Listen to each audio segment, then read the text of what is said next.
Hey, good morning, everybody. Dirk Beveridge here, founder of Unleash WD, and it's been a minute. It's been a while since I've been live here on LinkedIn, and I have to tell you something. I am absolutely thrilled for coming back live on LinkedIn, and I have an amazing guest that was the reason to come back live, and in just a little bit, I'm going to introduce and have a great conversation with Jay Steinfeld, the founder of blinds.com, as well as the author of this amazing must-read brand new book, Lead from the Core, the 4 Principles for Profit and Prosperity. Just last week, becoming a Wall Street Journal bestseller. You've got to get it. And we're going to talk about the business and personal lessons that Jay has from his career and his life in just a little bit. So welcome. Come on in. If you're coming in live, let me know that you're here in the comments section. Say hello. Let me know where you're from. And maybe going on too, we'll ask if you have any questions for Jay. But I'm really excited for you to be here. We've got a great conversation with an amazing person, an amazing business leader, Jay Steinfeld. So come on in. Let me know that you're here. And we're going to get started in 2 minutes. Here we go.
Welcome. I got to tell you something. During that 2-minute intro, I'm sweating. Honestly, I'm sweating. I said, my God, did I hit the right buttons? Am I live? So I'm going through LinkedIn and all that, and it looks like we are absolutely live. So, we hit the right buttons, and so that is fantastic. Hey, thanks for being here, everybody. I have an amazing guest, as I mentioned, Jay Steinfeld, the founder of blinds.com. And you know what? If you don't mind, let's just get right into it. So I'm going to bring in our guest today, Jay Steinfeld, who is the author of this amazing book, Lead from the Core, the 4 Principles for Profit and Prosperity, and the founder of blinds.com.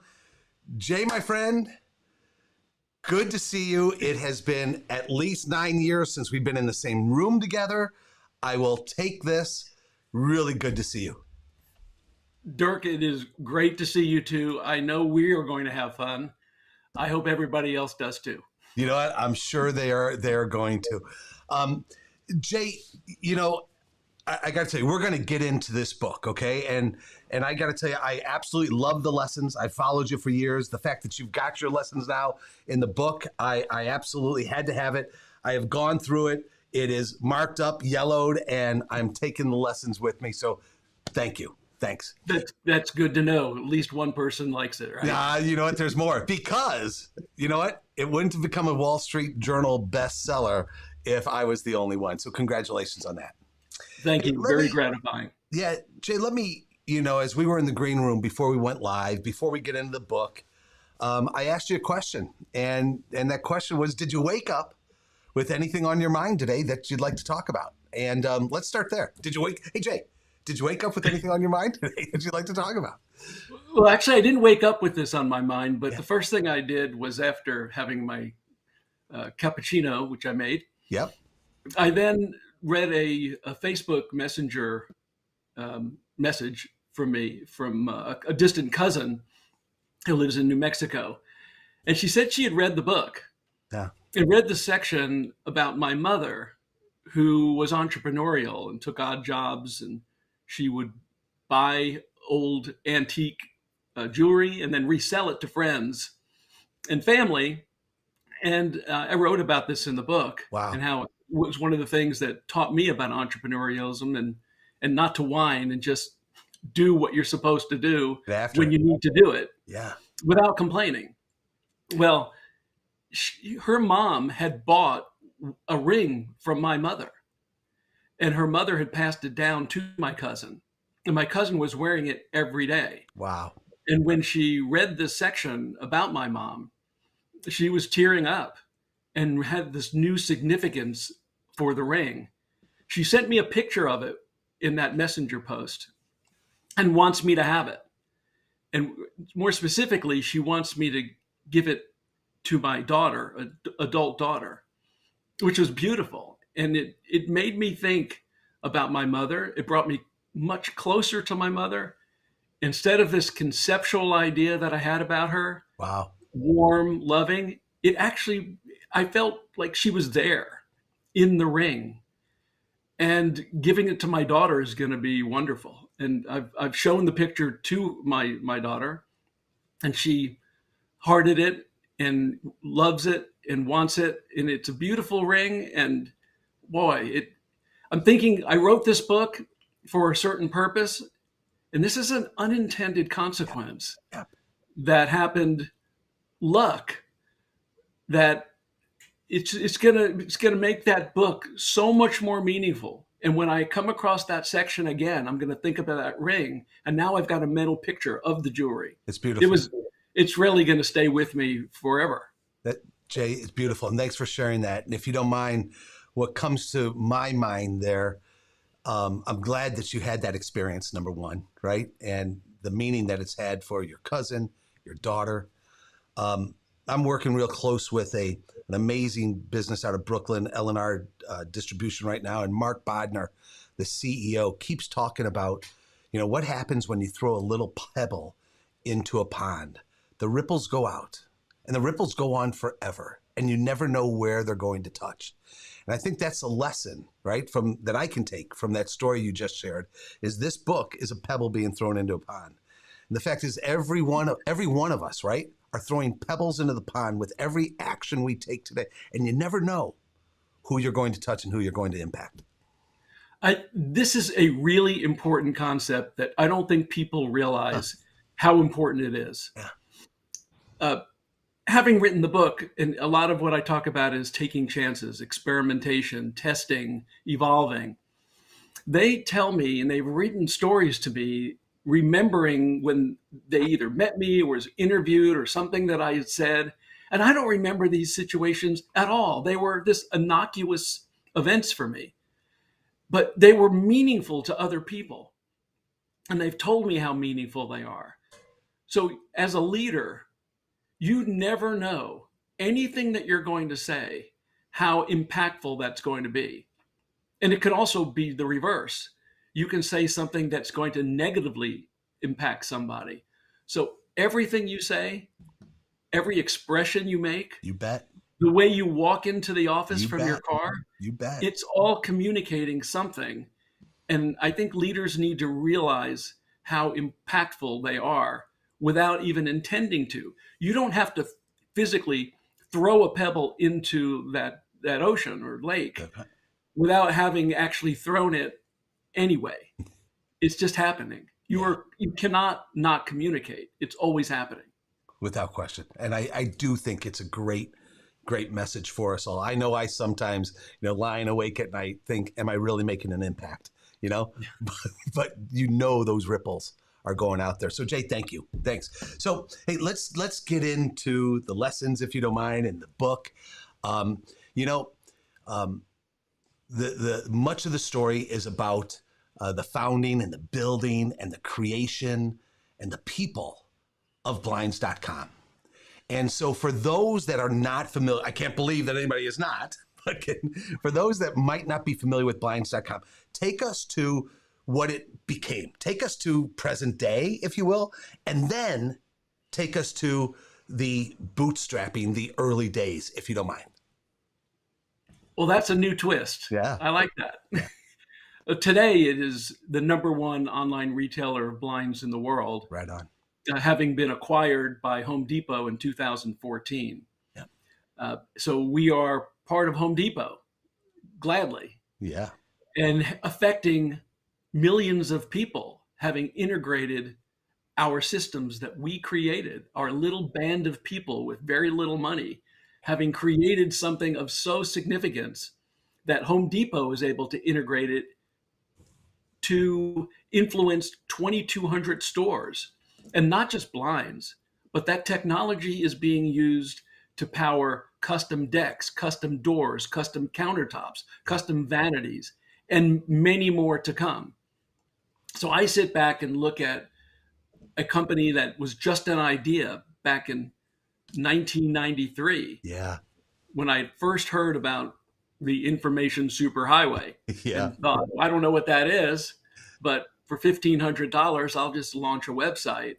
And then a company called Amazon started selling books. I thought, whoa, you can sell stuff online? Yes.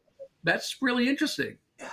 And so I thought I'd sell blinds and started a company to make buying blinds and shades a no-brainer, called it No Brainer Blinds, nobrainerblinds.com. And since we were the first ones doing it, we were the world's most popular and trusted online source for blinds, even back then. Yeah. And now we really are. Really are. Yeah. Yeah. And we're doing, we're doing so much more than I could ever fathom. And we've become so much more than I ever believed we could. Yeah. Yeah. That it's super, super cool. I love it. And if you don't mind, you in there, you talked about, a small band of individuals building a platform that could impact so many people, right? And you talked about, in a high level, the technology platform that you all built. Let me go there for a second, because in the book, right, I loved the story about that moment in time in the company's history when you were looking to build something different than your legacy system. And there was a lot of going back and forth, and you hired an amazing IT leader, amazing technology leader. And can you tell us that story, Jay, at a point of decision had to be made, if you don't mind? Yes.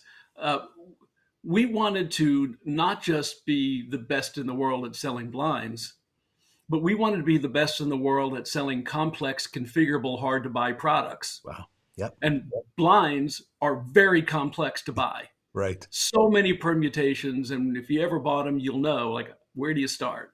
Well, we wanted to make it easier. But we wanted to then apply it to other categories. That was our vision.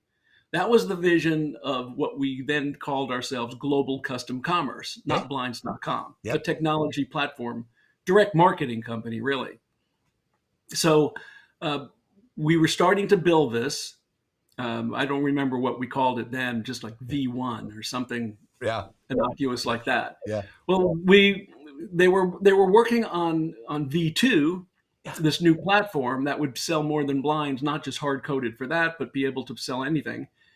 And they were running into problem after problem after problem, and said, you know what?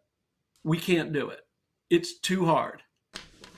And we brought in a consultant. Yep. And he said, you know what? You keep improving your existing legacy platform and you're moving the goalposts out. So you'll never catch up. So you'll never be able to build something as good as what you already have, Yeah. and make it so that it could become ambidextrous enough to do all these other products. So they said, we think we're not going to do it. And they proposed that to me. Right. I walked in the room and I thought about what our vision was. And I said, no, we are doing it. And figure it out. And I turned around in less than 5 minutes and walked out of the room. And they just figure it out because our vision was so compelling. Yeah. That we had to figure it out. Yeah. And I think one of the things that when people talk about a vision, they're not necessarily viscerally attached to that Committed vision. to it. Yeah.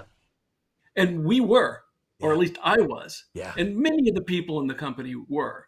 And this was something we had to do. And I don't think we ever would have sold to Home Depot or had any success had it not been for staying true to our core vision of selling complex customizable products. And now, being part of Home Depot, as a founder, starting with nothing, I stayed with Home Depot post-selling to us. I'm part of Home Depot. Almost 7 years. Wow. How many founders start a company, sell it to a big Fortune 500 company like Home Depot, and stay on and live to tell about it? Yeah. Yes, I did, because now we had the opportunity to live the vision. And I did not want to leave until we had achieved that. And we worked really hard with them so that we could be where we are. And I told you before where we are. And that's really great. I didn't want to leave until we'd accomplished that. Jay, that is fantastic. It was one of the conditions of me leaving. For me, that you got there, that you achieved it. Yeah, I love it. Thank you. So many lessons there, right? The vision, holding true to it, knowing that it's going to be hard, knowing that others are going to want to say no because of that hard and take an easier route. Now, one of the things that you said in the book about that decision, which stuck with me, was A, sometimes as a leader, you need to make the call. And B, what I read that really hit home with me is, you said, I believed in my team more than they believed in themselves. Can you build on that for me, please? Well, I've seen what I've become, which is way more than I believed I could be. And what the purpose of our company, once I really understood what we were trying to do, was not that we had this passion about blinds. And by the way, Dirk, I'm not passionate about blinds. I'm not. I guess you could say that now. No, I've always said it. Yeah. I'm not passionate about blinds. I know blinds inside and out. Yeah. And I know how to sell them. But what I'm passionate about is development, about developing myself and developing everybody around me. Yeah. I could be in any business and feel successful as long as I am improving and improving everybody around me. Yeah. That's what I'm passionate about. So when I talk about believing in people more than they believed in themselves, I believe that I will never be as good as I can be. There is always room for improvement in so many different things. Yeah. And I don't believe anybody can ever be as good as they can be. Yeah. And as long as you believe that there's ways to grow in so many ways, or just that you can influence your products or services or the community, others, any stakeholder, anybody within your sphere of influence, that you can improve, there's room. I also believe that success is not about achieving some extrinsic goal. Right here. Success is being in the process of getting better. Right on. And helping others around me. I can be successful every day, in fact, multiple times during the day. And that's what I'm trying to convey to my employees, and what I was trying to convey to them, that you can do this and you can be better. We just have to figure it out. Right. Beautiful, Jay. And I have to tell you, over the years, as I followed you, what you just said is probably one of the key lessons that I've taken over and over and over. And that is that success is defined by that continued growth and continued evolution and continued. Yes. And that's meant a lot to me over the years. Now, let me come back to something, if you don't mind. All right. You Sure. said look at yourself, right? You've become something more than what you originally thought, okay, or something of that nature. So Right. if you don't mind, I'm going to go to page 234 of your book. Okay. And 234 of the book is the last paragraphs of the book. In the shortest paragraph in the book, titled "It's Never Too Late." And if you don't mind, may I read this to you, okay? Sure. And this is, you're concluding the book as you opened it up, talking about your wife, Naomi, who passed. And here's what you write. You said, just a few days before Naomi's death, she laughed and told me, "I know you're going to be successful. Get remarried and have a big house." She was laughing when she said that. Yeah. You know, and so that just came to my mind when you said, look at me now. Naomi believed in you, right? And you believed in your team more than they believed in themselves. And I think that's just an amazing story that we can all take. And I know the tragedy of your first wife's, Naomi's, death was can I say, a pivot point for you? And as I read... Crossroads, thank you. You took a cruise up to Alaska. Can you tell us about, after Naomi's passing,